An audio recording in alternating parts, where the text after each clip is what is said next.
שנכנס אדר שנכנס אדר מי שנכנס אדר מרבים בשמחה מי שנכנס אדר מרבים בשמחה. Bonsoir à tous. En cette veille de Purim, un petit point de réflexion très intéressant. Comme vous le savez, on a l'obligation de lire la Megillah le soir et de la relire le lendemain matin. Pourquoi c'est ainsi? Alors c'est en souvenir justement du miracle que les Béné Israël ont bénéficié en ce 13 du mois de Hadar à leur époque, où ils ont imploré Hachem, et ils ont imploré Hachem le soir et encore le jour, et donc à ces deux moments, Akadosh Baruch Hu, bien sûr, les a gratifiés de la victoire contre leurs ennemis.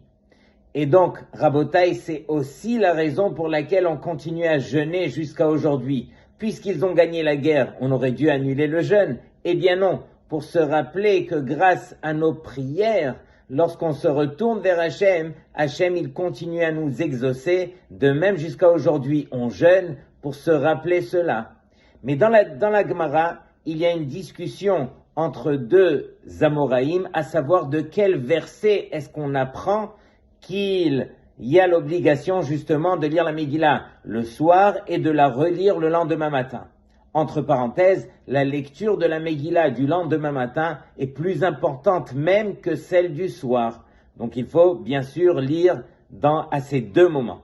Le premier, Amar Rabbi Yeshua ben Levi, alors il nous ramène un verset dans le Tehillim, c'est le Tehillim qui fait référence à Esther Amalka, l'Amnatseach al Ayelet HaShachar. Il est écrit là-bas dans le verset, Elohai ekra yomam velo ta'ane velayla velo dumiali. On se retourne vers Hachem et on dit dans le verset qu'on implore Hachem yomam le jour et le soir velayla aussi. Et donc, à ces deux moments, on apprend que il conviendrait de lire la Megillah. Ça, c'est le premier avis. Deuxième avis, qui est cité ici dans la Gemara de Megillah Daf Dalet Amud Aleph. Alors, il est écrit Amar Rabbi Chelbo Amar Oula. Alors, lui, il ramène un autre verset. Il est écrit les Ma'an Yezamercha Chavod Velo Yidom Adonai Elohai Le'olam Odeka. De ce verset, j'apprends que on a toujours l'obligation, les amers, de chanter, de louanger envers Hachem. C'est marqué là-bas, les Ma'an Yezamercha Chavod Velo Yidom. C'est-à-dire, je vais louanger Hachem et je ne vais pas m'arrêter là, sous-entendu que je vais le répéter le lendemain. Et donc c'est de ce verset que j'apprendrai que j'ai l'obligation de lire la Megillah le soir comme le matin. Mais Rabotai, pourquoi une discussion pareille entre deux versets? Qu'est-ce qui se passe ici? Si on remarque bien, alors les deux versets n'ont pas du tout la même consonance. Dans le premier verset, il est écrit encore une fois, Elohai ekra yomam velo ta'ane velayla velo dumiali.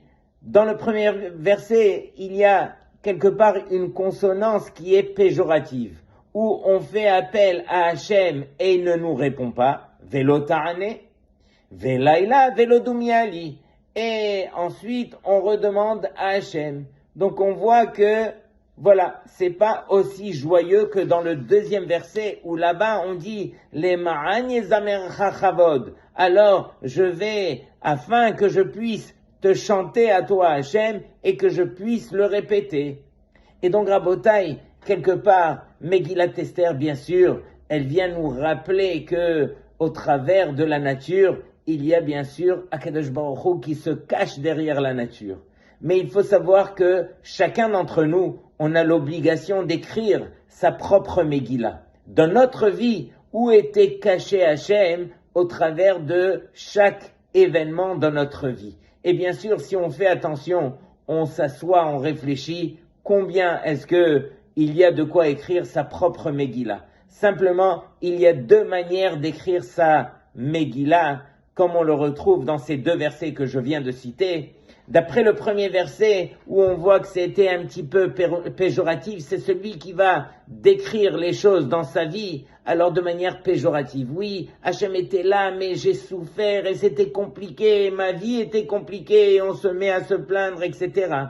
Dans le deuxième, alors non, notre vie c'était un chant. C'était uniquement de la sorte que j'ai vécu les choses. Ça dépend de nous, Rabotai. Récemment, je me trouvais en Eretz Israël, j'ai prié dans un minyan que je ne connaissais pas. Tout de suite après le minyan, alors, bien sûr, je suis sorti et les fidèles sortaient en même temps que moi. Il y en a un qui rentre dans sa voiture, je le regardais. À peine il démarre qu'il y a une voiture qui vient et qui les frôle. Et je vois sa réaction, il dit « Yishtabach Shemo La'ad » Il dit « Ah, la journée elle commence bien ». Comment ça la journée elle commence bien? Il vient de t'effroler. Et l'autre qui s'arrête et qui lui dit « Écoute, excuse-moi, je peux vraiment pas faire de constat. Est-ce qu'on peut s'arranger à l'amiable ?» Il lui dit « Bien sûr ». Il lui dit « Combien tu as ?» Il lui sort 300 shekels qu'il avait dans la poche. Il lui dit « Ok, j'accepte ». Il lui a donné les 300 shekels. Il se retourne vers moi. Il me dit « Ah, Ishtab Bar Shemo, j'avais pas de quoi faire les courses. Voilà, il m'a donné 300 shekels. » Et il a continué sa journée comme si de rien n'était et tout. Un autre, comment est-ce qu'il aurait vécu ça, Rabotai? À peine on lui frôle la voiture, qui se serait mis à grogner toute sa semaine, elle aurait été à l'envers à cause d'un petit détail. Et donc, Rabotai, c'est ça la Megillah que Akadosh Baruch Hu nous demande de décrire. Cette Megillah, elle dépend de nous. Comment est-ce qu'on vit les choses, comment on ressent les choses. Purim, sa mère.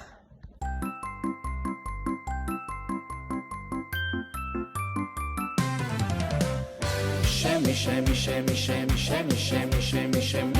שנכנס אדר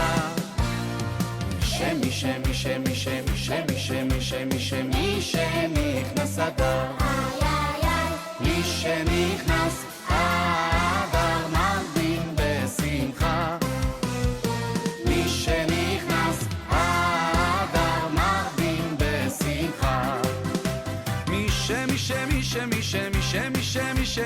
מי שנכנס